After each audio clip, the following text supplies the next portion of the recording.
je fais cette petite vidéo donc sur un appel de cœur aussi, parce que je vois la France dans l'état qu'elle devient en ce moment. Donc je voudrais partager un peu sans faire de politique. Je vois qu'il y a des choses qui ne vont pas en France. Il faut se réveiller maintenant. Donc il est vrai qu'on voit des manifestations de gens où la vie devient difficile. Donc on sait que la vie devient difficile, mais ça ne sent comme pas à l'article de se retrouver nu dans la rue, si je peux dire comme ça, mais nous savons que ce système financier rend la vie difficile des gens. Nous sommes piégés dans un système. Donc je ne voudrais pas faire trop de débats politiques ou tout chose comme ça, parce que moi je suis un enfant de Dieu, je me suis converti au Seigneur, hein. Pour ceux qui me connaissent, vous le savez. Je m'appuie sur Jésus-Christ, je m'appuie sur la parole. Donc je voudrais essayer de partager un petit peu l'état de la France, où on en est aujourd'hui. Donc je sais qu'il y en a déjà quelques-uns qui commencent à en parler. Donc nous savons que nous sommes dirigés par des gens qui ont atteint un niveau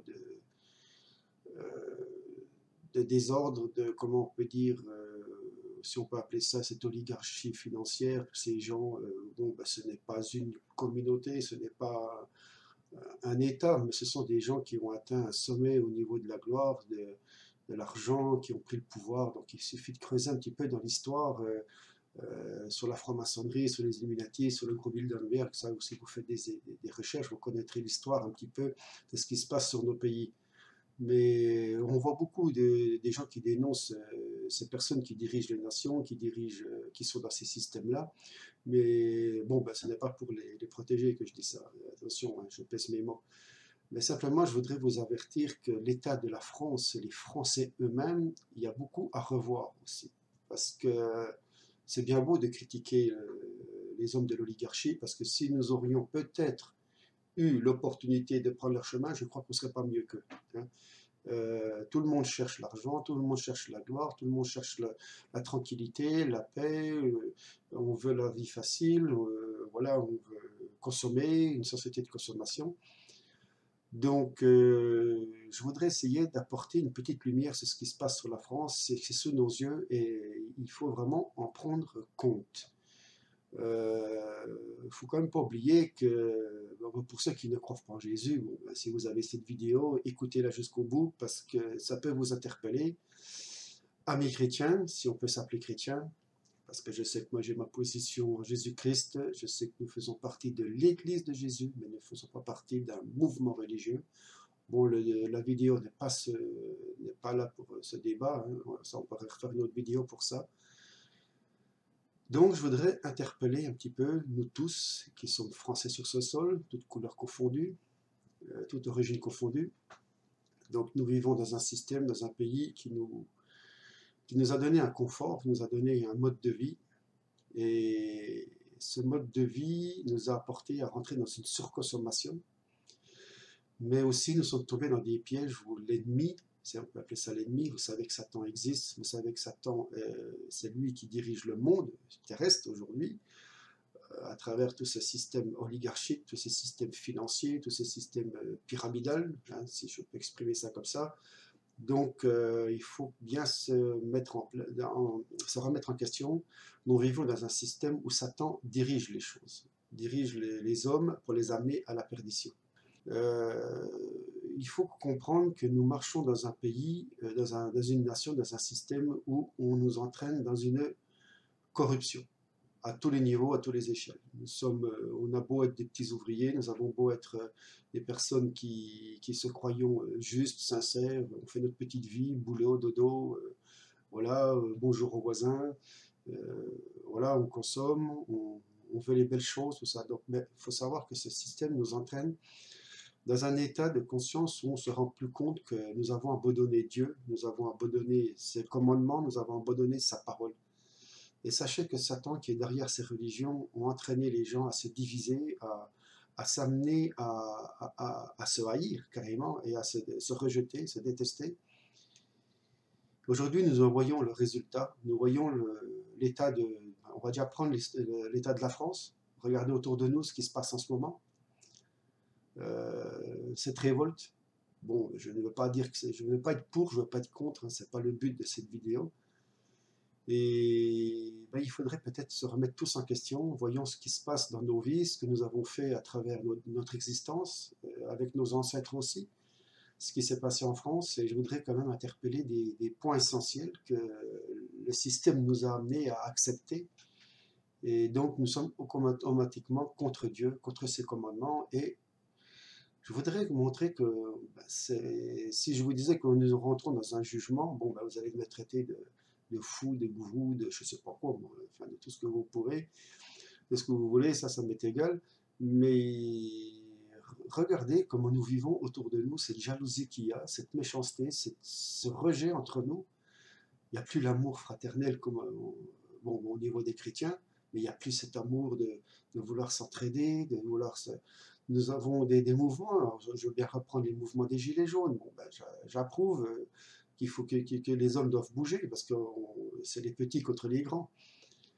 Mais je vois un mouvement qui, ben, c'est chacun pour soi, c'est chacun de son côté, et c'est parce que ben, nous n'arrivons pas à boucler les fins de mois, nous n'arrivons pas à obtenir un mode de vie, ben, nous manifestons sur un plan égoïste. Il n'y a pas une union générale pour pouvoir changer les choses. Bon. Mais je reviens à ces 3 points que je voudrais vous apporter, donc, qui sont arrivés en France, c'est qu'il faut vraiment se réveiller. Nous avons le problème de l'avortement. Nous avons aussi le problème du mariage pour tous. L'homosexualité est légalisée. Nous avons beaucoup de choses qui se sont mises en place. Nous avons aussi ce réseau pédophilique qui est monstrueux sur la planète. Et il est en France comme partout. Donc ce trafic d'enfants, ce trafic d'organes, ce trafic de la sexualité chez les enfants.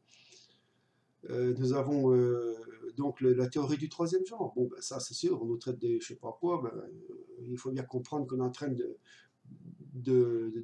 manipuler nos enfants à l'éducation nationale, au niveau des écoles, dans les programmes. Bon, il y a assez de vidéos, il y a assez de choses qui montrent ces choses, mais il faudrait peut-être qu'on se mette devant le Seigneur et puis réaliser que ben, nous tous, nous en sommes en train de nourrir ce système. Nous le faisons grandir, ce système, dans notre vie de tous les jours. Nous courons après l'argent, nous courons après notre petit confort, nous acceptons les choses. Nous acceptons que quand vous voyez, même que des gens acceptent l'avortement, nous acceptons que ces gens acceptent. Nous laissons tout faire. Nous laissons tout entreprendre ces choses ignobles. Et Dieu n'est pas content. Dieu n'est pas content de voir l'état des Français, l'état de nous tous, comme nous nous comportons dans notre vie de tous les jours. Cette jalousie au travail, cette indifférence, ces querelles, ces conflits dans nos entreprises, tous ces systèmes qui nous encadrent, aussi bien les banques que tous ces gens qui travaillent dans ces bureaux. Regardez comment on se traite entre nous. Où est vraiment l'amour du prochain? Mais nous nourrissons ce programme qui nous détruit.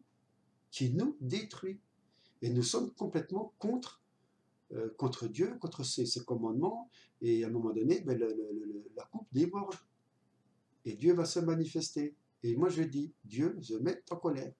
Et le jugement arrive sur la France, sur les nations et sur le monde. Donc il est temps de se réveiller. Je ne pense pas que le but de cette vidéo c'est de changer le monde, mais c'est que chacun prenne conscience de l'état dont on est, et les choses vont empirer, et on a beau chercher à comprendre comment les choses se font, Dieu est au contrôle de tout. Donc revenons sur ces états d'avortement. Tout le monde a accepté l'avortement, il y en a qui rouspètent, c'est sûr, il y en a qui sont contre, mais ils n'arriveront pas à arrêter le mouvement. Combien d'avortements, combien on détruit les gens, ces enfants, cette merveilleuse création que Dieu nous a donnée dans le couple. Nous avons cette grâce de pouvoir faire des enfants entre nous, entre l'homme et la femme. Et dans le couple qui s'unit pour la vie, qui forme une famille, l'alliance du mariage. Et donc, tout ceci, on voit que tout est détruit. Ces couples recomposés, on rentre dans l'adultère, la destruction de ses enfants dans le ventre de la mère, génocide. Mais Satan se régale quand il voit tout ça. Et nous l'acceptons dans l'ignorance. Voilà, ça fait même plus rien, on laisse tout faire.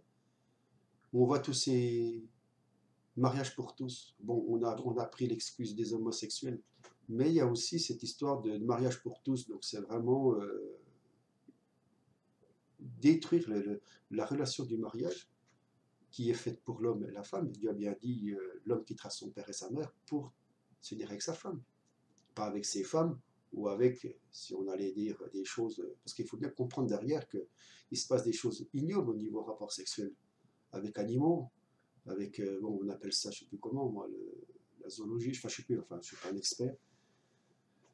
Il se passe beaucoup de choses ignobles au niveau de la sexualité. Il se passe beaucoup de choses, on peut dire, dégueulasses sur la terre, il faut le dire. Et donc, nous sommes en abomination devant le Seigneur. Donc, on a tellement atteint un sommet au niveau du péché, au niveau on a même dépassé Sodome et Gomorrhe, hein, si vous lisez la Bible. Donc, je crois que la coupe a débordé et je pense que maintenant Dieu va intervenir. Je voudrais m'appuyer sur un verset, sur Proverbe 18. On va prendre Proverbe 18. Je vais essayer de le retrouver. J'ai pris les 3 notes. Hein.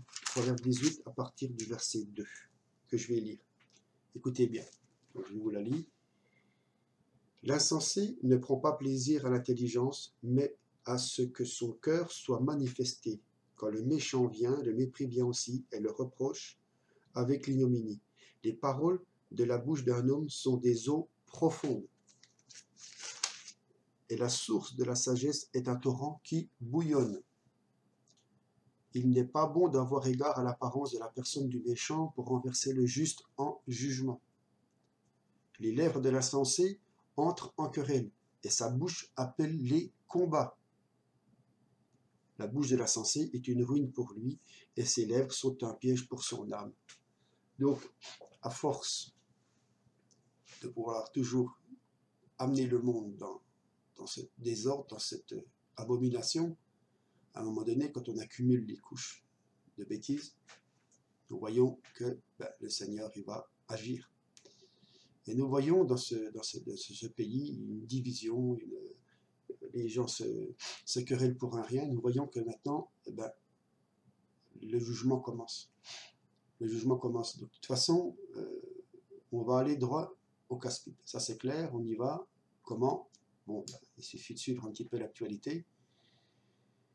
J'essaie d'apporter à la lumière de la parole, à la lumière de ce que l'Esprit nous donne à travers ces événements qui se passent en ce moment. Il faut savoir qu'il y a de la manipulation, hein, faites très attention, il y a de la manipulation.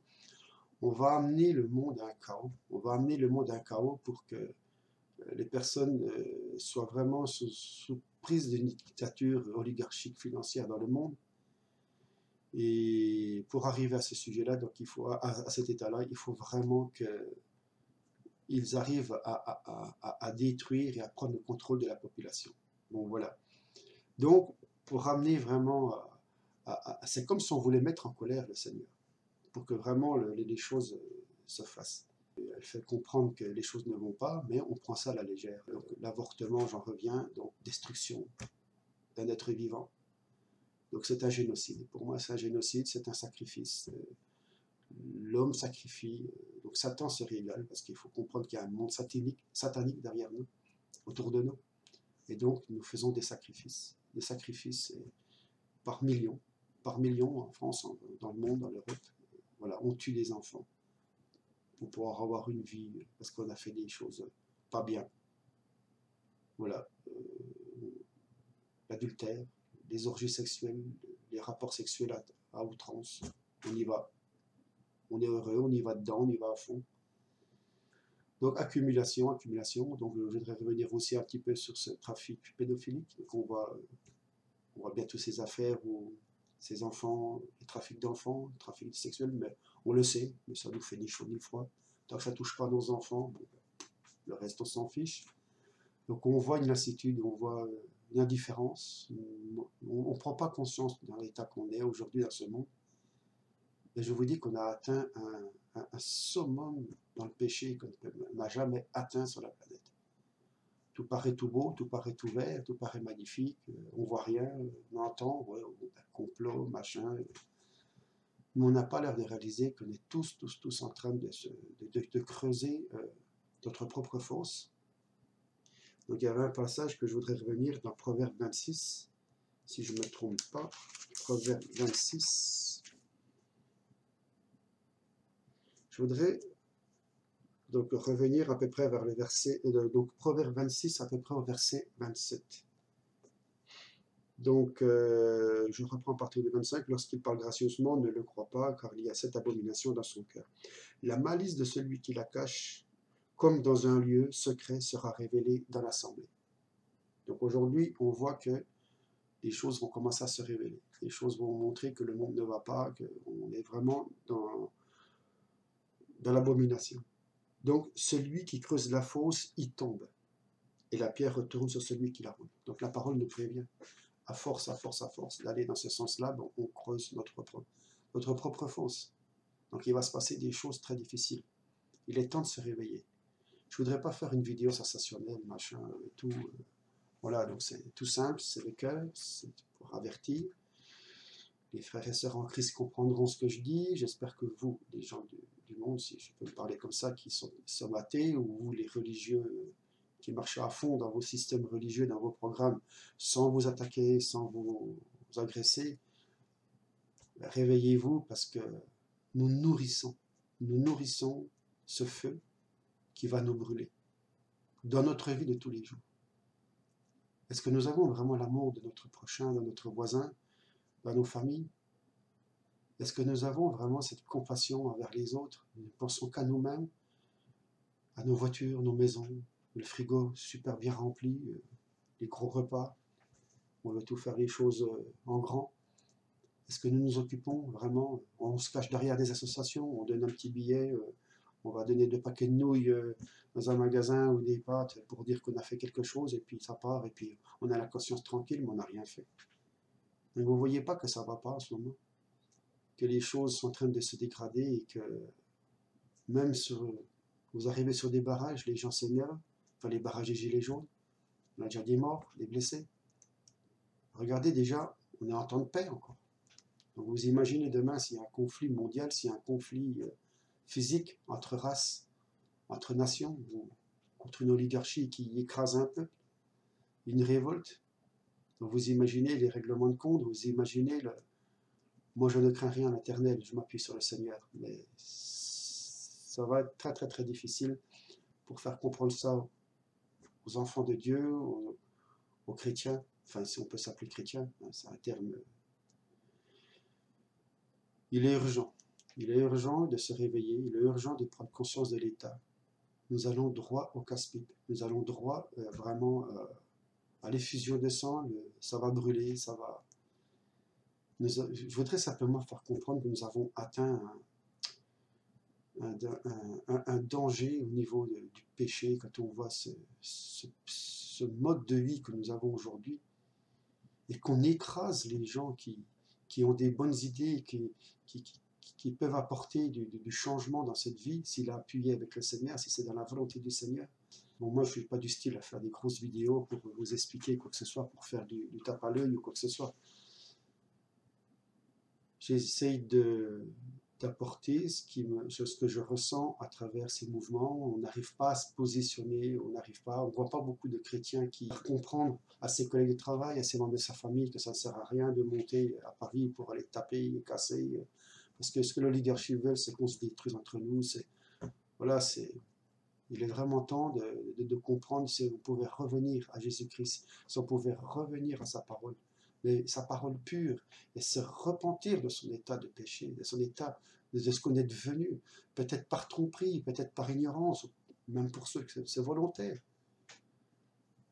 Mais revenez à Jésus-Christ. La seule porte de sortie à cette situation, à cette crise mondiale, c'est que le monde prenne conscience que Jésus existe. Il est temps de se réveiller, de prendre conscience, de revenir à Jésus-Christ, de ne plus s'occuper de la moquerie des autres, de ne plus avoir peur de parler de l'Évangile, de ne plus avoir peur du regard des autres dès qu'on parle de Jésus. Parce que je peux vous dire que dès qu'on prononce le nom de Jésus-Christ, aussi bien dans son travail que dans son milieu familial, nous sommes énormément rejetés. Et on voit que les mêmes personnes laissent faire ces religions. Les religions les laissent faire. Il y a des choses qui ne vont pas dans les religions, on ne va pas détailler, vous savez bien ce qui se passe dans toutes ces religions. Mais ça ne dérange pas, on critique, on dit des choses, mais voilà. Mais dès qu'on prend en Jésus-Christ, on est avec sa parole, oh là là là, tout part en... Voilà. Donc il y a vraiment un combat entre les ténèbres et la lumière. Il faut le comprendre.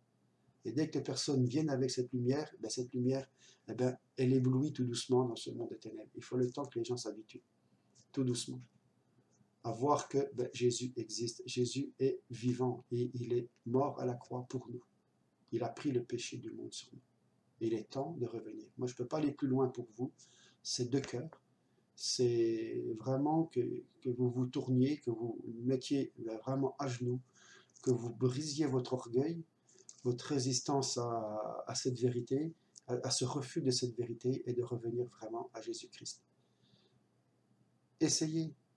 Trouvez-vous une Bible, une bonne Bible, lisez-la, commencez par Matthieu et allez jusqu'à l'Apocalypse. Lisez-la vraiment de cœur, posez-vous des questions et vous verrez que cette parole, elle est vivante et Jésus nous parle à travers cette parole, Dieu nous parle à travers cette parole. Elle va vous transformer, elle va vous montrer déjà votre état et en même temps vous allez comprendre dans quel monde nous vivons. Et le piège qui s'est refermé sur la création de l'homme, de la création de Dieu, qui est l'homme. Ce qui nous amène à cet état aujourd'hui où tout part en vrille. Nous voyons bien ces guerres, ces conflits, ces attentats, cette oligarchie financière qui manipule le monde, qui nous tient en esclavage au niveau financier, au niveau intellect, au niveau culturel. Donc il y a un piège. Il n'y a pas de solution, il n'y a pas de miracle, c'est pas en changeant les gens de poste, tout ça que ça va changer, c'est Jésus-Christ qui changera. Jésus-Christ va revenir. Et ça, je peux vous le prouver que Jésus peut revenir, va revenir. Et c'est lui qui va reprendre les règnes. Et je sais que le diable, Satan, existe et qu'en ce moment, il s'affole. Et c'est pour ça que vous voyez les choses qui se précipitent en ce moment, s'accélèrent.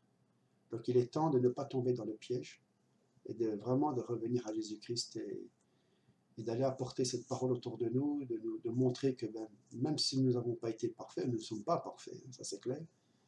Nous avons des passés tous difficiles, chargés, avant de venir à Jésus-Christ. Mais soyez courageux et prenez vraiment la Bible à la main et allez leur parler à tous ces gens. Que maintenant, c'est la dernière ligne droite et il n'y aura pas d'autre issue. Il suffit de lire la parole et vous comprendrez ce que je vous dis. Et là, nous arrivons vraiment au bout, c'est un avertissement. Voilà, je fais court, j'arrête ici, je reviendrai peut-être sur une autre vidéo. Dans la paix du Seigneur. Amen. Eh bien, non, c'est pas fini la vidéo, me revoici. Et je voudrais apporter un petit quelque chose parce que ce que vous venez d'entendre, c'était un message il y a à peu près 2 ans, décembre 2018. Je l'ai remis sur cette en-tête. Donc sachez que cette vidéo, comme vous l'avez compris, c'est pour l'en-tête de cette nouvelle série que je suis en train de faire, que je suis en train de monter. Donc j'ai eu la chance de croiser donc, le travail d'un frère au Canada. Et donc je reprends ses vidéos, son montage. Et ce que je voudrais apporter à travers ces messages, parce que c'est un travail qui a été fait donc, il y a à peu près 8-9 ans, si je ne me trompe pas, et bien, ça conclut un petit peu ce que j'essaye de montrer sur mon blog depuis quelques années, mais je le faisais un petit peu trop éparpillé. Et finalement, le Seigneur a été bon parce qu'il m'a permis de rencontrer ce travail, ce que ce frère a fait. Et donc, je l'ai contacté et donc il a permis que je puisse reprendre ces vidéos. Et donc, comme elles étaient toutes démontées en plusieurs morceaux, je me suis donc proposé de remonter ça un peu plus concentré en 8 parties. Cette vidéo, c'est l'en-tête, c'est l'épilogue de cette fameuse série, et donc je voudrais vous avertir de quelque chose de très important.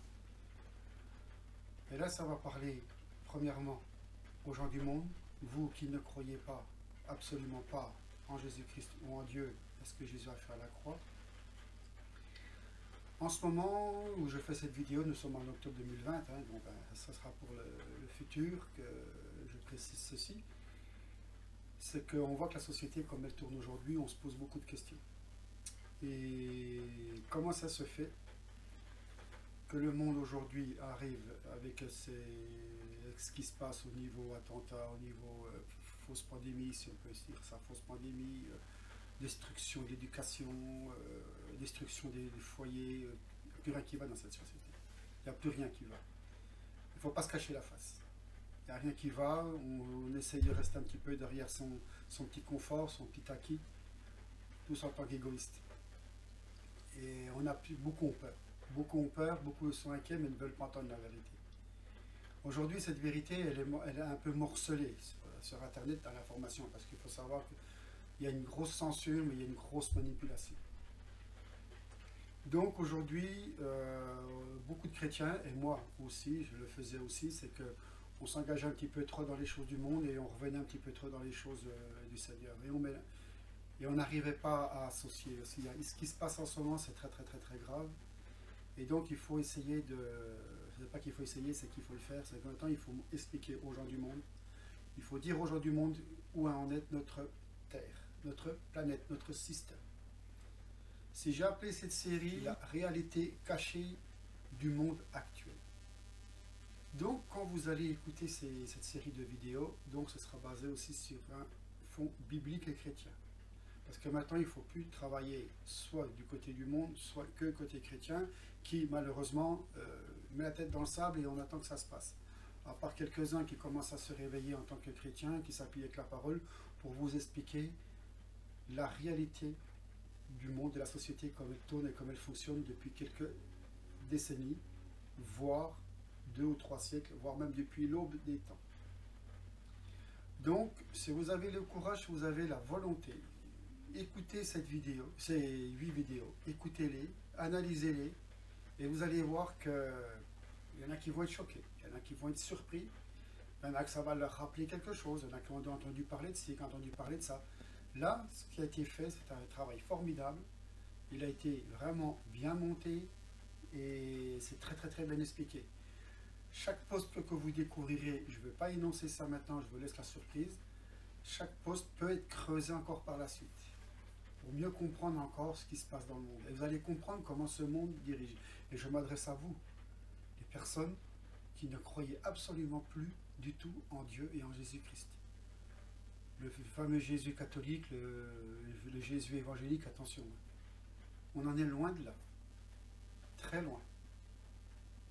Et vous allez comprendre aussi maintenant que je m'adresse à vous, chrétiens, qui se disent catholiques, qui se disent protestants, évangéliques, et tout ce qui s'ensuit, avec toutes ces divisions. Vous allez voir comme ce monde religieux a été berné, a été manipulé et trompé. Vous allez comprendre maintenant pourquoi l'église visible, l'église des hommes, je parle, les dénominations, sont arrivées à ce point aujourd'hui. Une période, il y avait même des conflits, des guerres. Aujourd'hui, il y a une infiltration, il y a un empoisonnement de la vérité. Vous allez comprendre qui dirige ce monde, une bonne fois pour toutes. Et vous, les chercheurs d'alerte, qui dénoncez si bien les choses qui se passent, vous commencez à parler un petit peu de 666, de choses lucifériennes et ça. Mais allez jusqu'au bout. N'ayez pas peur de dire qui c'est qui gouverne ce monde. Et vous, chrétiens, comprenez, si vous êtes dans des dénominations, sortez vite de ces dénominations. Vous allez vite comprendre qui est derrière tout ça. Vous allez vite comprendre. Aujourd'hui, on n'a plus de temps à perdre. Si je vous dis que Jésus va revenir, ne rigolez pas, c'est la vérité. Jésus arrive. Jésus va reprendre le contrôle. C'est écrit dans la Bible. Aujourd'hui, tout a été fait pour que tout le monde s'éloigne de cette vérité. Et vous allez comprendre ce plan, comment ils s'y sont pris et s'y prennent encore aujourd'hui. Vous allez comprendre pourquoi vos enfants sont devenus comme ça. Vous allez comprendre pourquoi vos couples sont détruits. Vous allez comprendre pourquoi il y a tant de morts, de maladies, tant de souffrances dans ce monde. Vous allez comprendre beaucoup de choses. Alors maintenant, il faut se réveiller. Il est urgent de se réveiller. Arrêtons cette hypocrisie dans le milieu chrétien. Arrêtons toute cette hypocrisie et maintenant commençons à vraiment être solidaires entre frères pour que vous, les gens du monde, qui ne croyez pas du tout, qu'on puisse voir la magnificence de Jésus. Aujourd'hui, on en arrive à un stade où Je vous comprends, vous gens du monde, que vous ne voulez même plus vous approcher de Jésus, quand vous voyez tout ce fouillis, tout ce désordre dans ces religions. Je comprends. Mais il faut bien que vous fassiez votre part des choses. C'est que quand des personnes viennent vous parler de Jésus de la croix, ce n'est pas une religion. Ce n'est pas un système d'hommes. C'est l'église de Jésus, de Jésus-Christ. C'est son église. Il est mort à la croix pour nos péchés. Il a pris à notre place. La parole, si un jour vous pouvez l'ouvrir, il dit bien, Jésus a dit, nul ne peut venir au Père que par moi. Je suis le chemin, la vie, la vérité. Tout a été fait pour que vous ignorez Jésus et vous ignorez Dieu et vous en l'éloignez. Aujourd'hui, c'est une fable pour vous, mais c'est grave. Vous voyez ce qui se passe en ce moment? Ce n'est qu'un début. Ce n'est qu'un début. Donc, si vous avez du courage, je me répète, visionnez ces vidéos. On va tout vous expliquer comment ce monde fonctionne aujourd'hui et comment on a tous été piégés. Et maintenant, je vais m'adresser à tous les frères et les sœurs qui sont mûrs dans la parole, qui se disent chrétiens, qui se disent enfants de Dieu. Attention à ce qu'on en a reçu quand on était encore dans les dénominations. Beaucoup de fausses doctrines pour nous détourner de la vérité. C'est qui crée des divisions et des séparations aujourd'hui, qui ne fait pas la gloire de Dieu. Et vous, les religieux, je m'adresse à vous, les catholiques, les musulmans, tout ce qui s'ensuit avec les bouddhistes, et tout ce qui... Vous allez comprendre d'où c'est que ça vient tout ça, vous allez comprendre. Remettez-vous en question aussi. Un petit message pour les personnes qui sont musulmans, qui sont... Il faut bien qu'on fasse comprendre votre foi dans votre religion et l'islam radical. C'est des choses différentes. Il faut bien faire la différence aussi. Donc je fais attention à ce que je dis parce que les vidéos sont suivies et on est très vite accusé à tort, à travers des choses. Vous voyez où je veux en venir. Donc maintenant, vous prenez pas, vous écoutez cette vidéo, ça m'est égal. Mais de toute façon, ça fait depuis 2010-2012 que je fais des vidéos, que je fais des écrits sur mon blog pour essayer de partager mon parcours et ce que j'ai reçu. Par rapport à la parole, par rapport à ce que des autres frères et sœurs aussi m'ont apporté, qui malheureusement beaucoup ont chuté aujourd'hui. Donc c'est pour vous montrer, donc je vais arriver à la fin de ce travail. Donc là je fais encore ce travail sur cette série, pour vous apporter, pour qu'on n'ait plus de perte de temps à chercher qui nous gouverne, qu'est-ce qui se passe, pourquoi on en est là, parce que tout a un lien avec Dieu et Jésus, ne vous y trompez pas. Tout ce qui se passe là c'est biblique. C'est biblique. Et tôt ou tard, vous allez vraiment voir la magnificence de Dieu, vous allez voir la puissance de Dieu se réveiller sur cette terre. Nous avons oublié que nous sommes sa création. Je vais vous poser une question. Vous allez douter un petit peu de dire qu'est-ce que c'est que la création. Oui, les évolutionnistes, machin. Je vais vous dire quelque chose. Je vais simplement vous faire une petite question que je vais vous poser. Vous avez une table devant vous, vide, il n'y a rien dessus. Je me présente vers cette table vers vous et je demande, faites-moi un dessert et un plat avec ce qu'il y a sur la table. Il n'y a rien. Comment voulez-vous me faire un plat, une recette? Il n'y a rien. Comment voulez-vous faire quelque chose avec rien, avec le néant? Donc, il y a bien quelque chose qui a créé la vie. Donc, il y a bien un Dieu, peut-être esprit, je ne sais pas. Ça, la Bible ne le dit pas forcément. Dieu est esprit, ok. Il est le créateur de tout. Aujourd'hui, tout a été fait pour qu'on l'oublie, qu'on s'en éloigne et qu'on n'y croive plus du tout. On prend tout pour une fable. Le monde aujourd'hui marche la tête à l'envers. Tout a été fait pour opposer ce que la parole de Dieu nous enseigne, pour qu'on puisse vivre correctement sur cette terre depuis la chute. Vous savez, les commandements de Dieu, c'est comme le code de la route. C'est pour nous protéger et protéger les autres. Si on ne veut plus respecter le code, si on ne veut plus y croire, vous voyez ce que ça fait sur la route. Ben, c'est exactement pareil avec ce qui se passe dans le monde en ce moment. Est-ce que nous respectons encore les 10 commandements? été écrite sur les tables. Déjà, il faut déjà y croire à ces tables. Déjà. Mais ces 10 commandements ont été bien été écrits par la main de Dieu au début. Après, c'est Moïse par la suite qui les a réécrits parce qu'il les a cassés.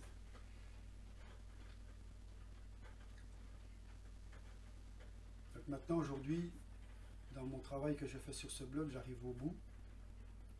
Je continue cette série sur la réalité cachée du monde actuel, appuyé avec la parole, appuyé avec des enseignements, des frères, des sœurs que je rencontrerai, que le Seigneur me mettra sur mon chemin.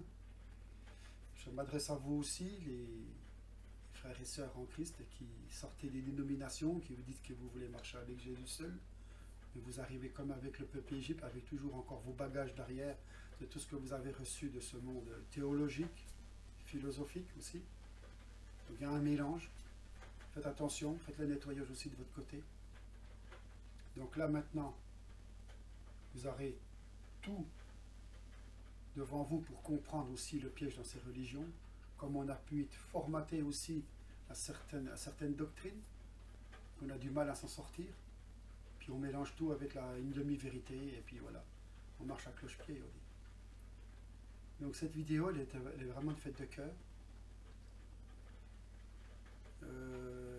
Qu'est-ce que je pourrais encore vous rajouter? Donc, je vais laisser les commentaires. Je vais laisser les commentaires, partager. Si vous avez d'autres choses à rajouter, que vous savez que nous n'a pas pu être tout dit dans ces vidéos, dites-le. S'il y a des choses qui ne vont pas, dites-le. Soyez respectueux. Donc c'est vraiment un cœur que j'ai travaillé sur ces vidéos pour les remonter, pour les représenter, pour que ça soit de nouveau vu, compris. Et sachez que dans ce monde, je ne vais pas débattre dans cette vidéo, vous allez le comprendre à travers les vidéos, vous allez faire votre propre analyse. Vous y croyez pas, c'est votre problème. Mais le monde où on va en ce moment, on ne va jamais revenir en arrière. Donc moi je vous dis maintenant à tous, repentez-vous, soit de votre état de péché parce que vous êtes dans le monde et vous ne croyez absolument pas du tout en Dieu et en Jésus. Et nous, pour vous les chrétiens, qui sont encore accrochés à ces systèmes pastoraux, à ces systèmes de curés, de pasteurs, de tout ce que vous voulez, où vous les dressez à la place de Jésus, vous les vénérez plus que Jésus, vous êtes à fond dans vos dénominations le dimanche, ou le samedi ou le mercredi, tout le monde s'enferme. Vous vénérez, réveillez-vous. N'oubliez pas la parabole des 10 vierges dans Matthieu 25. 5 sages, 5 folles. Donc maintenant, je vais laisser libre à vous de... Parce que là, ça sera une vidéo, j'arrêterai là. Il faudra aller voir la suivante pour démarrer, et ainsi de suite, et ainsi de suite. Donc derrière ceci, la vidéo s'arrête. C'est à vous d'y aller ou pas aller.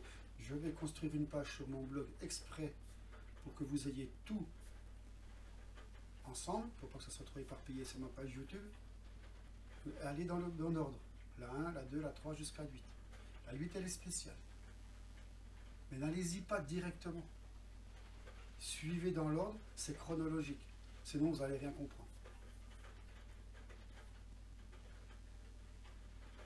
Voilà, ça c'est de cœur. Les choses sont graves aujourd'hui.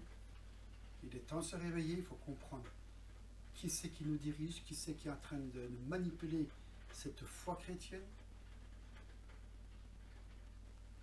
On veut effacer de l'histoire aussi pour pas qu'on se rappelle de ce qui s'est passé.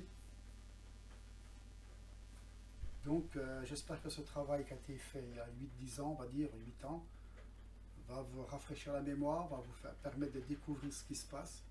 Ça va surprendre, ça va choquer pour certains.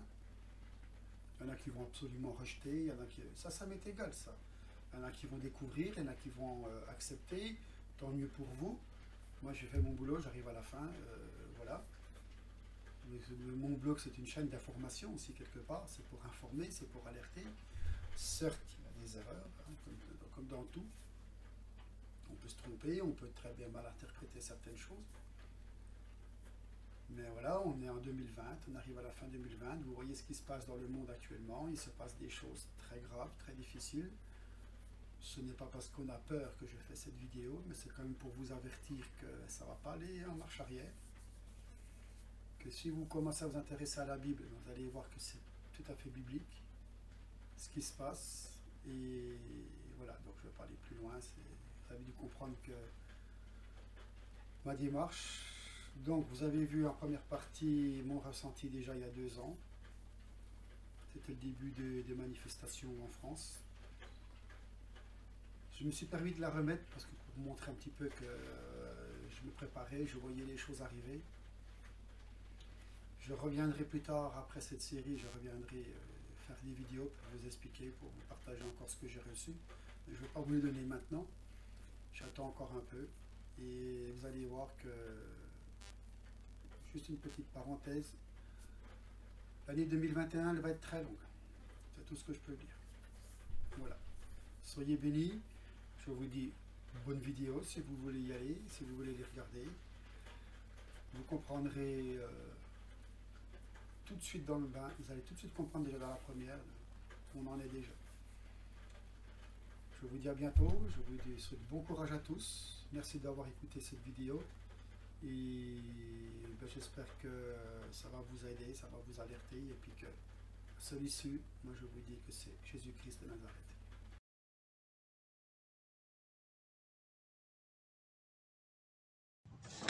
Nous sommes vraiment dans des temps incompréhensibles. Le monde marche sur la tête, complètement. Quand je vois ces centaines, ces milliers de gens qui se promènent avec des masques sur le visage, on se demande dans quel monde on vit. Tous ces zombies, tous ces gens qui obéissent servilement à des ordres aberrants, mais calculés, il faut bien le dire. Le monde est en totale déroute. Évidemment, ça n'est rien d'étonnant en soi, puisque tout cela, bien sûr, a été prophétisé dans la parole de Dieu. Nous sommes dans des temps de plus en plus mauvais et le monde ne s'arrangera pas, croyez-moi. Nous sommes en train de, quelque part, un peu subir les conséquences de notre passé, enfin du passé historique de la France, du moins. En mai 68, il y a eu cette révolution, entre guillemets, qui en fait n'a pas changé grand-chose, ou plutôt a changé les choses plutôt en mal. Bon, à l'époque, j'étais bien jeune, hein, j'avais même pas une dizaine d'années, et donc je n'avais pas du tout l'âge d'aller jeter des pavés sur les CRS, ni d'aller manifester dans les rues, ni ailleurs. De toute façon, ma bonne éducation me l'aurait interdit. Ceci étant, je dirais c'est un prologue à ce qui va se passer plus tard. Le fameux slogan « Il est interdit d'interdire » en fait ouvrait la porte à des excès dont nous mesurons aujourd'hui les conséquences et l'importance. Effectivement, il est interdit d'interdire. Aujourd'hui, tout est permis. Tout est permis, tout est autorisé.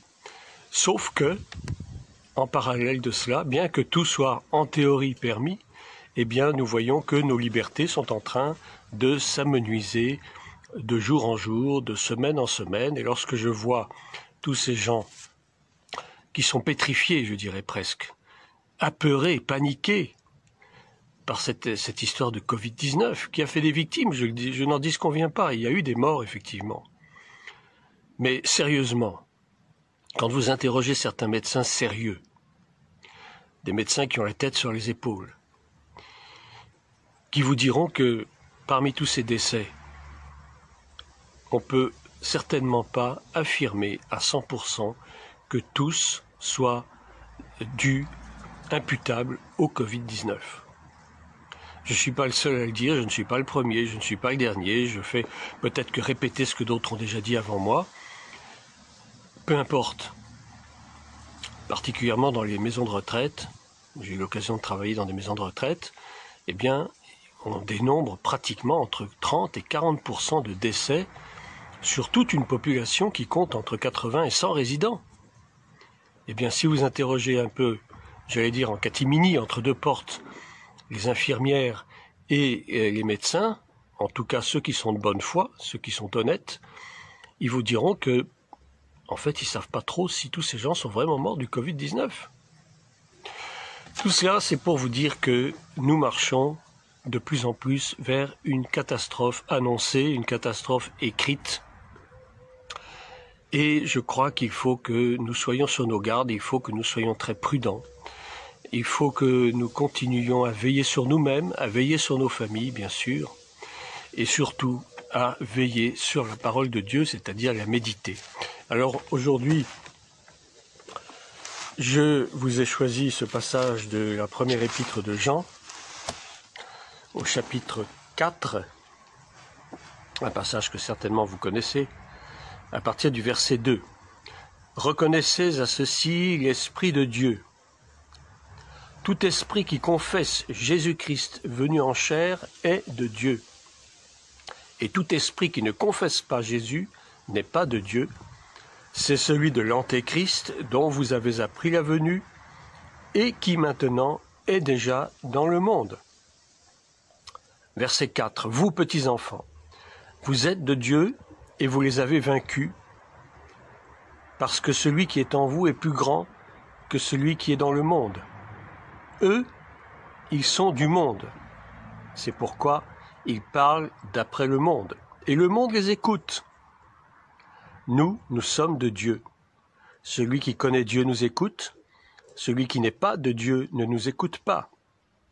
C'est par là que nous connaissons l'esprit de la vérité et l'esprit de l'erreur.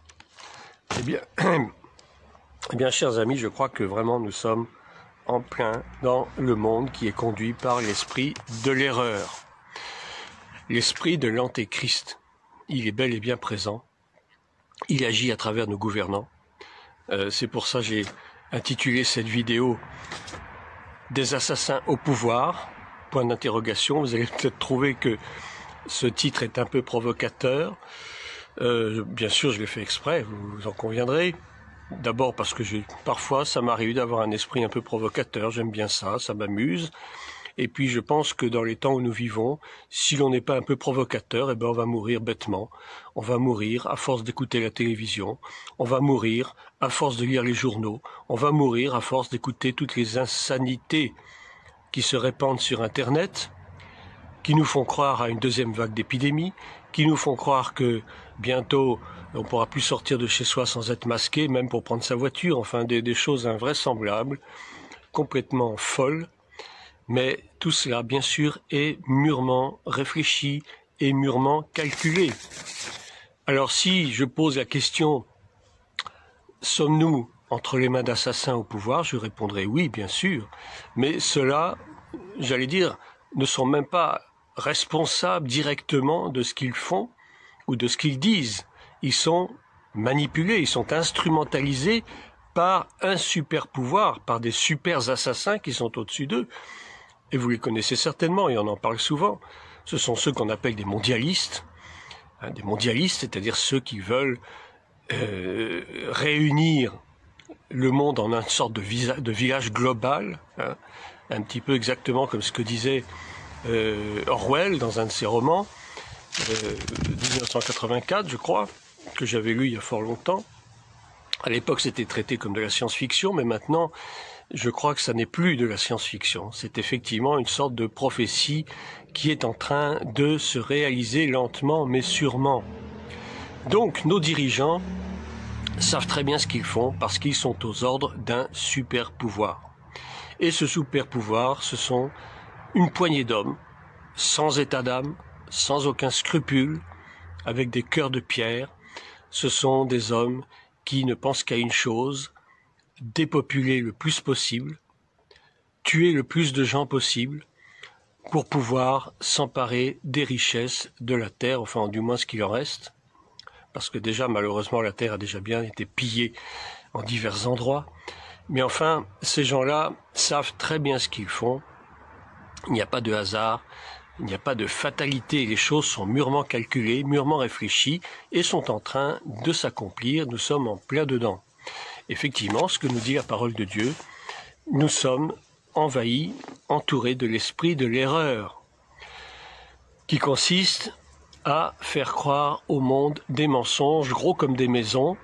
Mais je ne sais plus, quelqu'un a dit que plus un mensonge est gros, plus les gens auront la capacité à l'accepter. Eh bien, c'est malheureusement vrai. C'est malheureusement vrai, ça se vérifie chaque jour que Dieu fait. Nous sommes de Dieu. Si nous croyons en Christ, nous sommes de Dieu. Donc, nous vivons dans la vérité.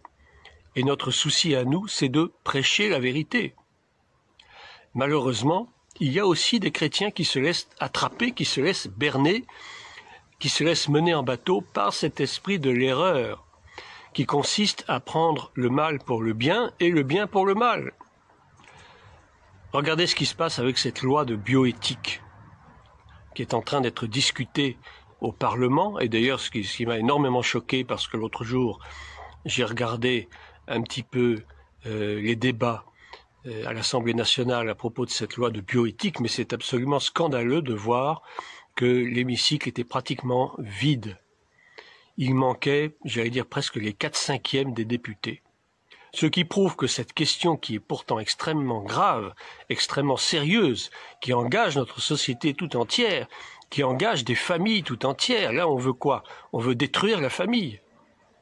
On veut détruire tout bonnement les familles, et c'est déjà commencé depuis des décennies.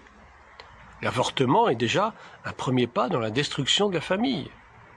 Le divorce est un autre pas dans la destruction de la famille. On facilite le divorce maintenant. C'est pas nouveau, ça date déjà de quelques années. Les procédures de divorce sont de plus en plus simplifiées. Et puis je ne parlerai pas évidemment des mariages homosexuels, des mariages hommes et femmes, on le sait bien. Tout cela, c'est de la destruction programmée, réfléchie de la cellule familiale. Et donc cette loi de bioéthique, c'était attristant de voir combien les députés français ne s'y intéressent pas, ou si peu. Et très vraisemblablement, vacances d'été oblige, les gens sont en train d'essayer de prendre un peu de repos après tout ce qu'on leur a fait avaler pendant des mois, depuis le mois de février, depuis le mois de mars. Ils ont droit enfin à un peu de repos, ces pauvres gens, qui vont reprendre leur travail, certains en août, certains en septembre, et qui ne savent même pas à quelle sauce ils vont être mangés demain. Donc pendant que tout le monde part en vacances, eh bien, on s'empresse de faire voter des lois rapidement, des lois destructrices, des lois mortifères, des lois assassines. On est en train, chers amis, bien-aimés qui m'écoutez, on est en train d'assassiner la France, tout simplement. Je le dis sans embâche, sans ambiguïté, et je m'en fiche qu'on me lapide, si vous voulez, ça m'est complètement égal. Mais je le dis haut et fort, on est en train d'assassiner la France, et le malheur dans tout cela, c'est que une grande proportion de Français soit ne s'en rendent pas compte, soit feignent de ne pas s'en rendre compte. Il y en a extrêmement peu qui sont en train de se rebeller. Et je dirais dans ces cas-là, la rébellion, elle est de mise. La désobéissance civile, elle est de mise. Et je vous encourage, je nous encourage, chacun, selon nos capacités, selon nos moyens d'action, à hurler contre ces choses. Je ne sais pas, mais autant la révolte des Gilets jaunes pouvait être injustifiée à certains égards, et je ne dis pas que tout ce qu'ils ont fait était mauvais, mais autant, cette fois-ci, une révolte serait juste. Bien sûr, sans violence. Il ne s'agit pas d'appliquer la violence, il ne s'agit pas d'insulter les gens. Ce n'est pas comme ça, ce n'est pas un combat contre la chair et le sang. Mais d'abord, un combat contre tout ce qu'on veut nous faire avaler, qui est illégal.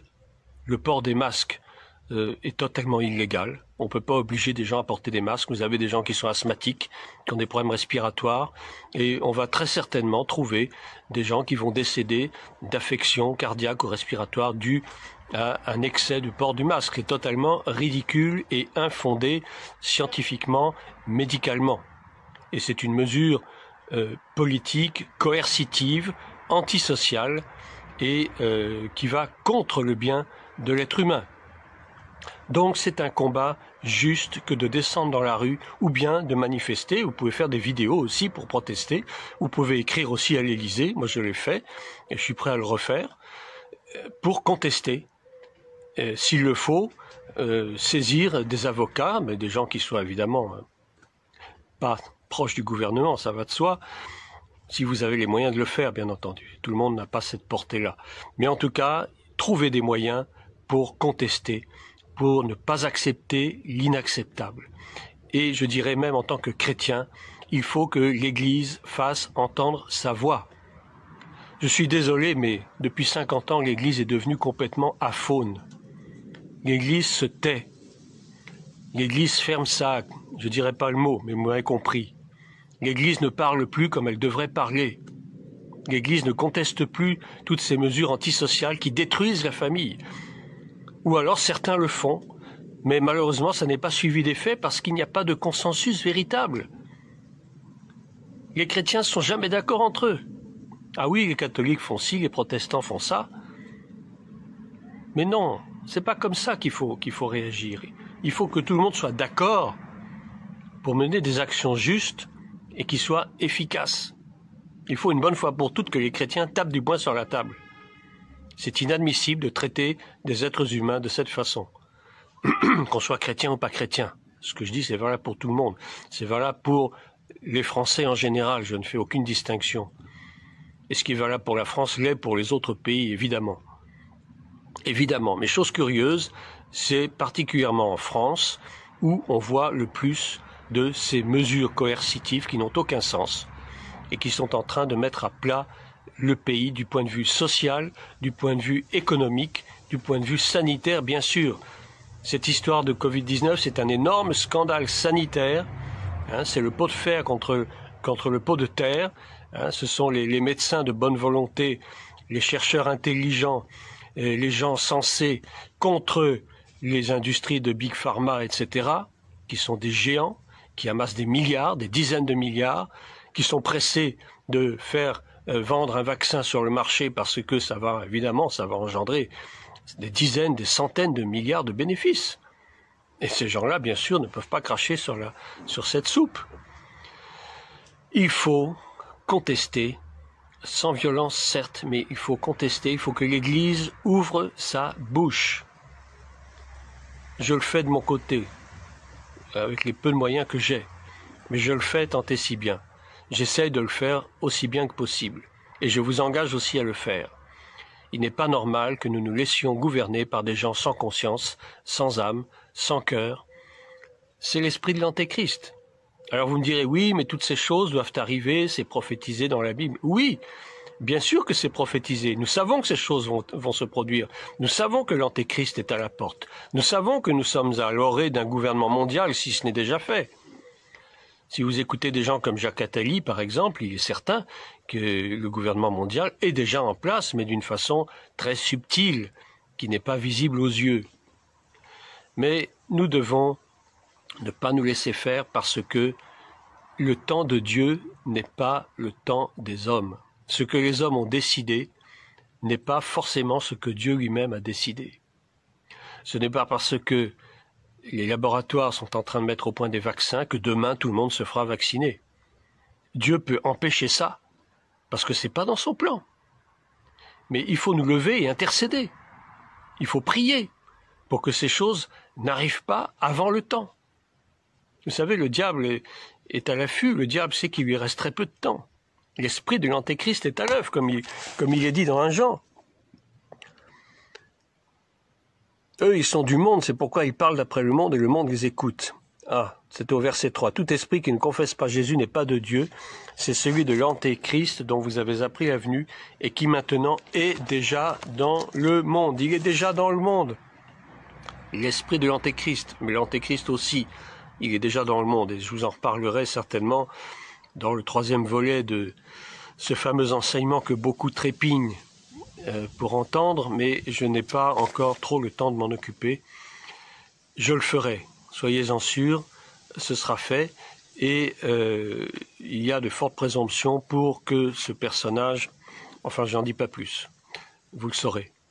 De toute façon, l'esprit de l'Antéchrist est déjà à l'œuvre, il travaille à travers les gouvernements, il travaille à travers les grandes organisations internationales, à commencer par l'ONU, le Fonds monétaire international, bien sûr, la Banque centrale européenne et bien sûr l'OMS, le fameux OMS, qui est en train d'imposer ses diktats sanitaires qui sont complètement grotesques, aberrants, mais dangereux. Tout cela, c'est le gouvernement mondial qui est déjà en place et qui agit déjà. Mais nous, ne nous laissons pas faire. Tant que Dieu n'a pas dit son OK, les choses ne se passeront pas comme les hommes le souhaitent. Les hommes ne sont pas Dieu. Ils ne peuvent pas penser à la place de Dieu, ils ne peuvent pas prendre de décision à la place de Dieu. Réfléchissons 2 minutes. Alors ce serait très facile, demain quelqu'un va se lever et dire on va faire ci, et puis la chose va se faire. Non. Si Dieu permet la chose, elle se fera. Mais si Dieu n'a pas mis ça dans son plan, en tout cas, n'a pas fixé cette date précise dans l'agenda des hommes, ça ne se réalisera certainement pas.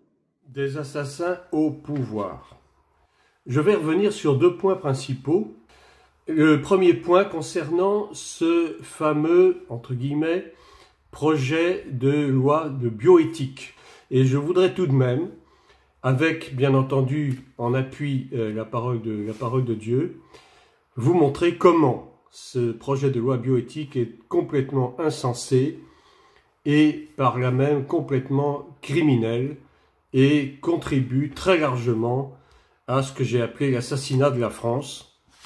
Je crois que le mot est peut-être un peu fort pour certains, mais il me semble tout à fait justifié parce qu'effectivement notre pays est en train de subir des assauts de plus en plus violents de la junte dirigeante qui elle-même, vous le savez, on en parle suffisamment depuis longtemps, est manipulée en très haut lieu par donc des élites qui sont plus ou moins issues de la franc-maçonnerie bien sûr, en tout cas de ceux qu'on appelle les Illuminati, et qui sont cette espèce de secte dans la secte, extrêmement dangereuse, extrêmement vicieuse, et dont le but c'est simplement, eh bien tout simplement, d'organiser un gouvernement mondial, bien entendu, et surtout d'organiser un véritable génocide de la population terrestre, des êtres humains, puisqu'ils veulent réduire d'à peu près, enfin ils voudraient éliminer environ entre 80 et 90% de la population mondiale, avec bien entendu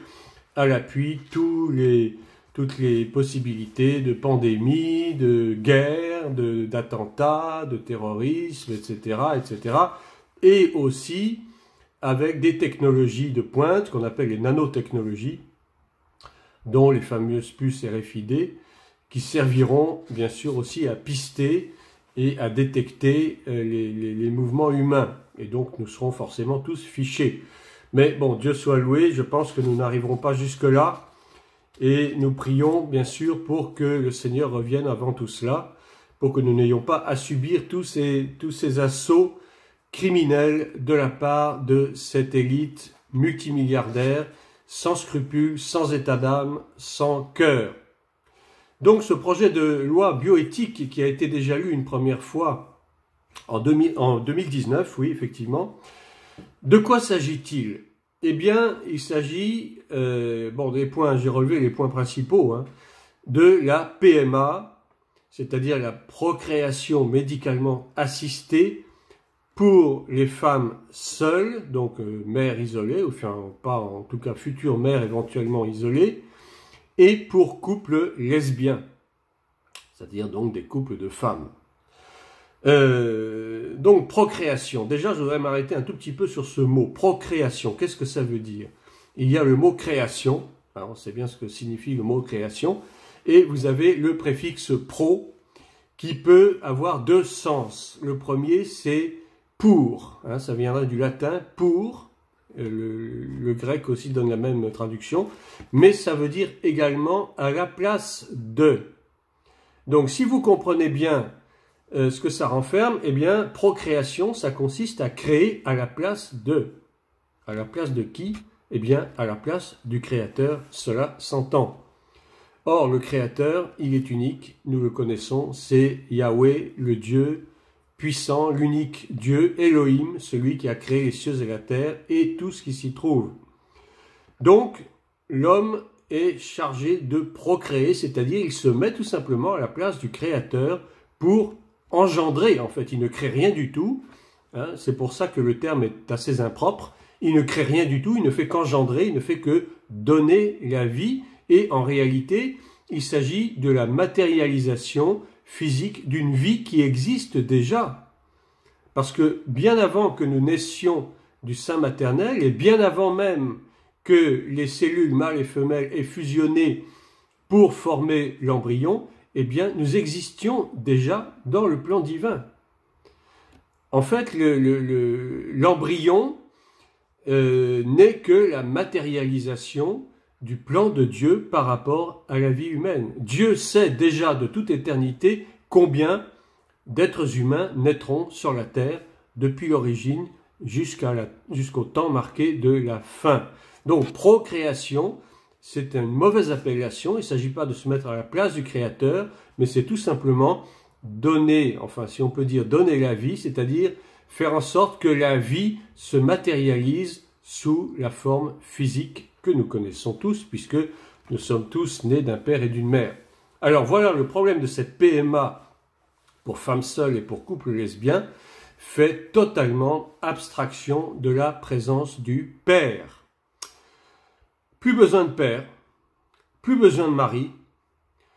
Les femmes décident quand elles veulent d'avoir un enfant, quand ça leur chante.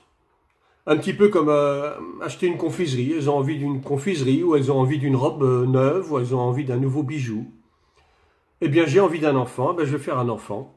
Et j'ai pas besoin d'homme pour ça, j'ai pas besoin d'un père, j'ai pas besoin d'un mari pour ça, je peux me débrouiller toute seule.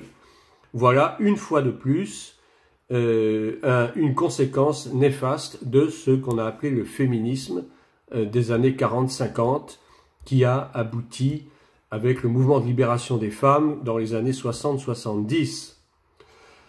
Conséquence, la femme n'a plus besoin de mari, d'où, effectivement, l'apparition de façon de plus en plus inquiétante de familles monoparentales où c'est la mère seule qui élève ses enfants parce qu'elle le veut, elle ne veut pas de mari, donc elle a décidé soit, dans le meilleur des cas, d'adopter des enfants, ça se voit, ou alors, dans le pire des cas, et c'est ce qui nous occupe ici, d'avoir recours soit à la PMA, c'est-à-dire procréation médicalement assistée, ou à la GPA, qui est la gestation pour autrui.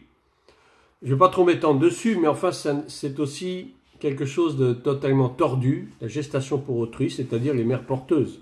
Ça fait longtemps que ça existe. On en a effectivement des exemples dans la Bible, notamment l'histoire d'Abraham et de Sarah. Finalement, Agar est devenue une mère porteuse, en quelque sorte. Bon, mais disons que ce sont des exemples isolés. Mais le problème de la GPA, c'est que c'est extrêmement, de plus en plus répandu. Alors, tout simplement parce que les femmes sont obsédées par le fait de gagner totalement une autonomie sociale, une autonomie familiale. Elles sont libres ou pas d'avoir un enfant. Et puis bien sûr, maintenant, puisqu'il y a le mariage homosexuel qui est légalisé, donc un couple lesbien, un couple de femmes, pourra, quand il le désirera, avoir un enfant en PMA, bien sûr, et en plus avec la possibilité pour les deux femmes, non seulement pour la mère biologique, donc qui aura porté l'enfant, qui aura été inséminée, et qui aura porté l'enfant pendant 9 mois, de reconnaître cet enfant, mais également pour sa concubine, sa compagne ou son épouse.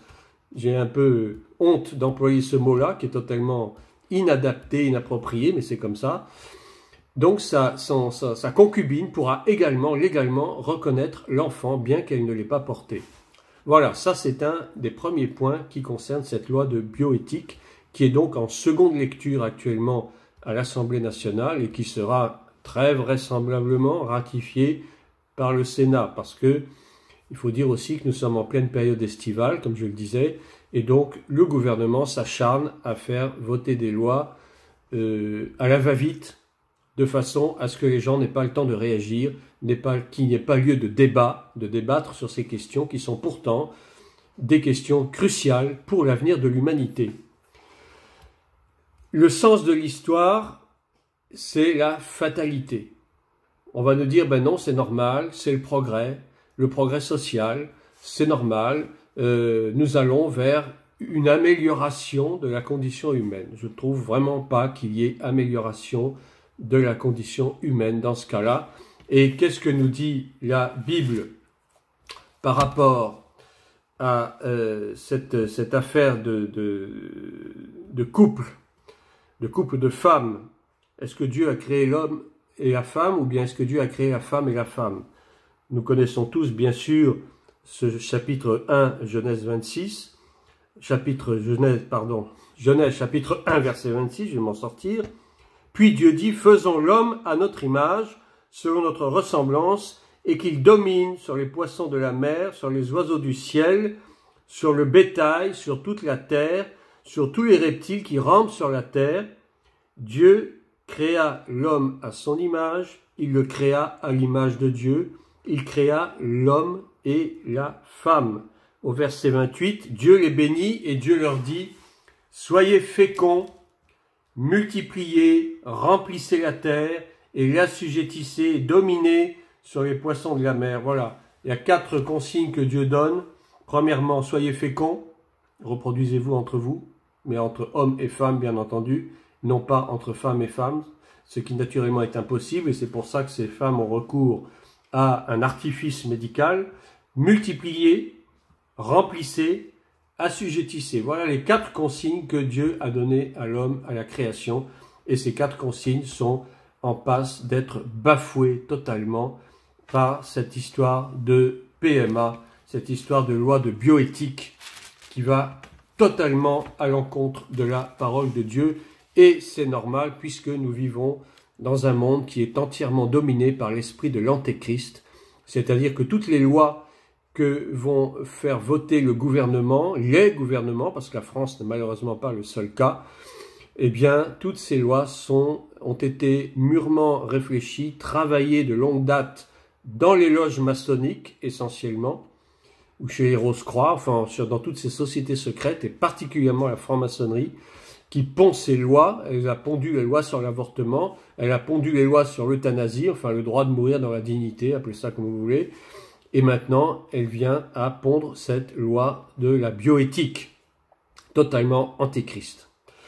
Autre point concernant cette loi de bioéthique, c'est le droit d'expérimenter interespèces, l'expérimentation interespèces, c'est-à-dire de fabriquer tout simplement des chimères animales-hommes.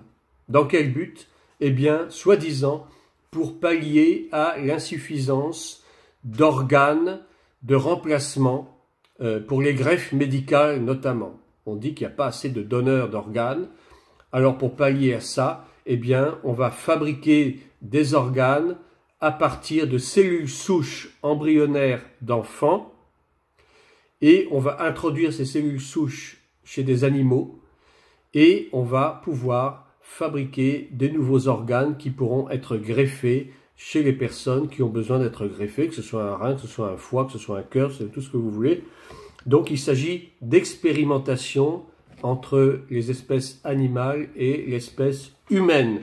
Or, qu'est-ce que dit la parole de Dieu lorsque je la reprends à partir du verset 21 du chapitre 1 toujours? Dieu dit que les eaux produisent en abondance des animaux vivants et que des oiseaux volent sur la terre vers l'étendue du ciel. Dieu créa les grands poissons et tous les animaux vivants qui se meuvent et que les eaux produisent en abondance selon leur espèce. Je répète, selon leur espèce. Il créa aussi tout oiseau ailé selon son espèce. Dieu vit que cela était bon. Dieu les bénit en disant, soyez féconds, multipliez, remplissez les eaux des mers et que les oiseaux multiplient sur la terre. Ensuite, au verset 24, Dieu dit que la terre produit des animaux vivants selon leur espèce, du bétail, des reptiles, des animaux terrestres, selon leur espèce. Et cela fut ainsi. Dieu fit les animaux de la terre selon leur espèce, etc. Vous avez parfaitement bien compris que Dieu crée les animaux selon leur espèce. Dieu interdit déjà les croisements entre animaux. de même que Dieu interdit les croisements entre plantes, c'était ce qu'on appelle les hybrides. C'est pour ça qu'aujourd'hui on a des maïs transgéniques, on est en train de fabriquer des céréales et autres transgéniques qui sont fabriqués, qui sont manipulés génétiquement par des croisements, et Dieu interdit cela dans sa parole. Alors, à plus forte raison, Dieu interdira-t-il des croisements, des hybridations entre espèces animales et espèces humaines? Ça paraît tellement évident. Si Dieu déjà interdit les croisements interanimaux, à plus forte raison, Dieu va interdire des croisements entre l'animal et l'homme. Ça me paraît tellement simple. Donc ces chimères, ce sont des animaux qui naîtront avec des cellules humaines. Et pour cela, eh bien, il faudra détruire, tuer les embryons à partir desquels on prélèvera ces cellules souches que l'on injectera dans des animaux pour fabriquer ces chimères, soi-disant pour pouvoir fabriquer des organes de remplacement. Alors, le Conseil d'État, tout de même, a eu vent, bien sûr, de cette histoire, c'est évident, mais le Conseil d'État a tout de même, un peu dans sa sagesse, si l'on peut dire, mis en évidence 3 dangers essentiels de cette loi de bioéthique, et notamment concernant cette future manipulation génétique entre les hommes et les animaux. Le premier danger, eh bien, c'est que ça va provoquer immanquablement de nouvelles infections, de nouveaux types de maladies qui seront transmissibles de l'homme à l'animal et inversement. Le deuxième danger, c'est de provoquer un aspect humain chez l'animal. C'est-à-dire que vous aurez des animaux qui auront, peut-être pas une figure humaine, je ne dis pas, mais qui auront des traits de caractère proprement humains. Et le troisième danger, c'est le risque de développer une conscience humaine chez l'animal au cas où les cellules embryonnaires auront été injectées et seront montées jusqu'au cerveau. Vous voyez un petit peu l'horreur de la situation. Nous en sommes revenus aux expérimentations démoniaques du docteur Joseph Mengele et consorts à l'époque du nazisme dans les camps de la mort. Cet homme et d'autres médecins avec lui, qui étaient entièrement guidés par l'esprit du mal, par l'esprit de l'antéchrist, par Satan lui-même, expérimentaient sur des enfants des choses abominables. Ils voulaient fabriquer des chimères, ils voulaient voir comment se comportait le cerveau humain. Pour ça, ils décapitaient des enfants, ils faisaient des choses abominables. Ils éventraient des femmes enceintes pour en extraire les fœtus, les embryons, qui étaient même souvent avancés de plusieurs mois. Tout ça pour faire des expérimentations absolument sordides, épouvantables. Eh bien, chers amis, bien-aimés qui m'écoutez, nous sommes rendus de nouveau à cette période sombre du nazisme. Donc le nazisme est en train de ressurgir d'une façon, j'allais dire, graduelle, d'une façon sournoise, mais néanmoins d'une façon certaine. Et si nous ne nous levons pas pour protester contre ces choses, alors nous allons nous laisser attraper et nous serons complices en ne disant rien.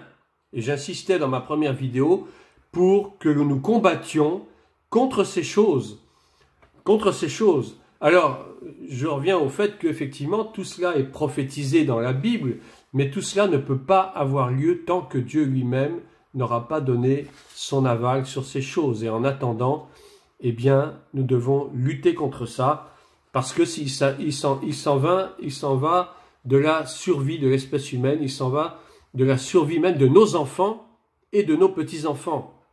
Cette fascination exagérée pour la technique est complètement folle. Les hommes sont devenus des apprentis sorciers, les scientifiques sont des véritables sorciers, ils manipulent les choses comme si c'était des objets.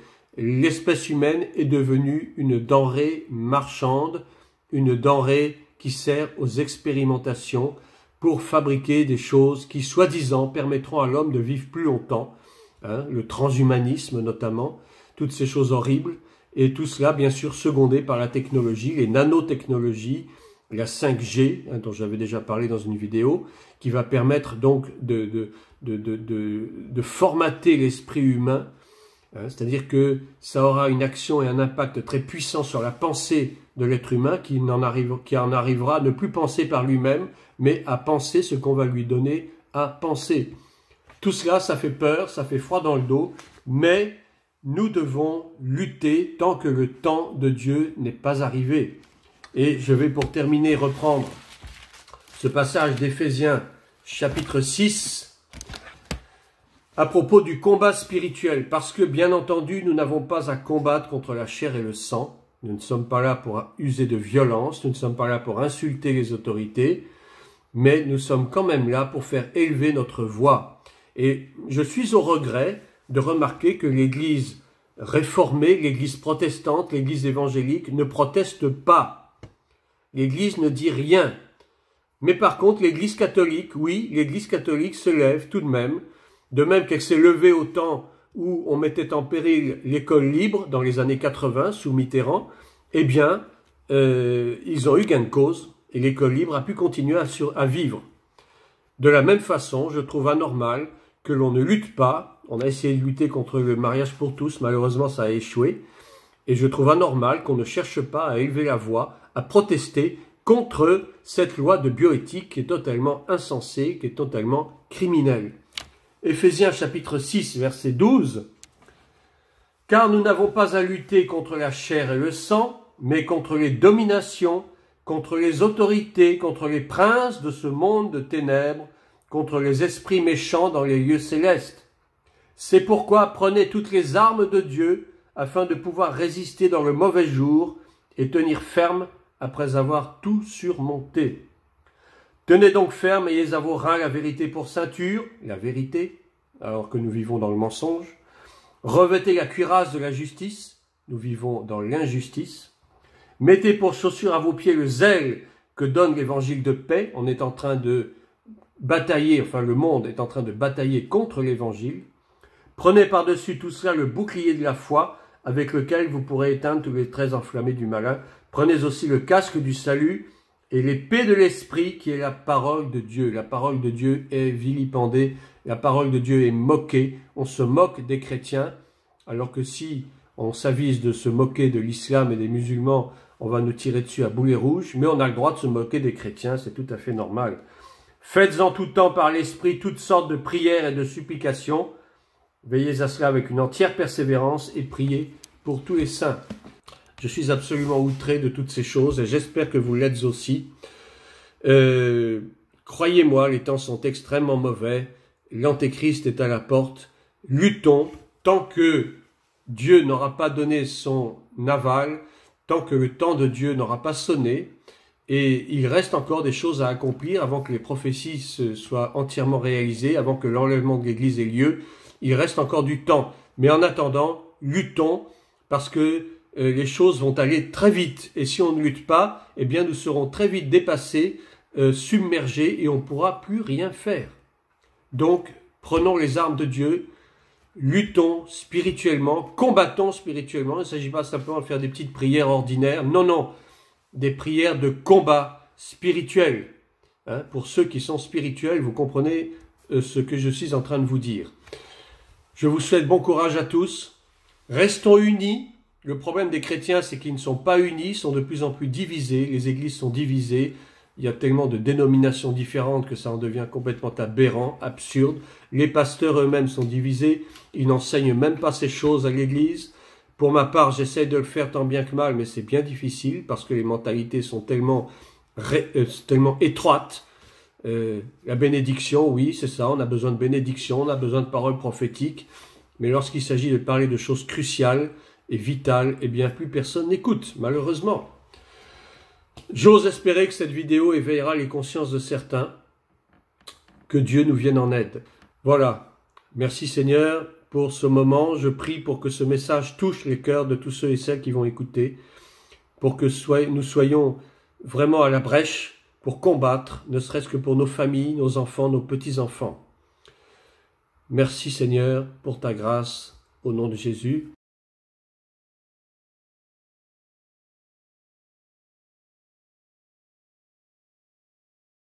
Plusieurs mois, j'observe nombre de frères et sœurs qui abandonnent la foi de la façon la plus flagrante, qui apostasient.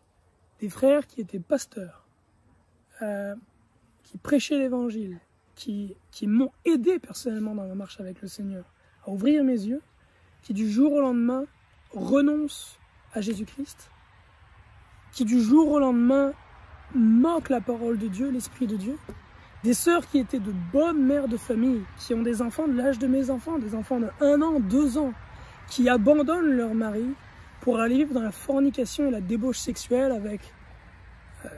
avec d'autres hommes, dans le New Age, dans toutes sortes de philosophies. Des frères qui aiment Christ et qui retombent dans la drogue, la consommation de drogue, de cigarettes, de cannabis, de weed, d'autres choses, cocaïne, etc. Des frères qui se détournent de la simplicité de l'évangile pour se tourner vers la loi de Moïse. J'ai vu dans les derniers mois beaucoup de personnes qui tombent. Et dernièrement, le frère Dana Kovastan a partagé une prophétie selon laquelle il voyait que à partir du mois d'août, un esprit de tentation allait venir sur les hommes chrétiens et les pasteurs pour les éprouver et les faire tomber dans le péché. Et il encourageait les frères et sœurs à vraiment prier les uns pour les autres et à prier pour les hommes qui servent Dieu. Il y avait un esprit de tentation, notamment au niveau de la sexualité, de la débauche sexuelle, si intense que beaucoup allaient tomber. Et je crois que c'est vrai. La parole de Dieu dit, dans les lettres aux églises, l'Esprit du Seigneur dit à l'église de Philadelphie, « Parce que tu as gardé la parole de ma persévérance, moi aussi je te garderai à l'heure de la tentation qui doit venir sur la terre entière pour l'éprouver. » Et je crois que cette heure est là, qu'elle arrive. Que plus que jamais nous avons besoin, frères et sœurs, de prier. Je vais finir en partageant 2 choses.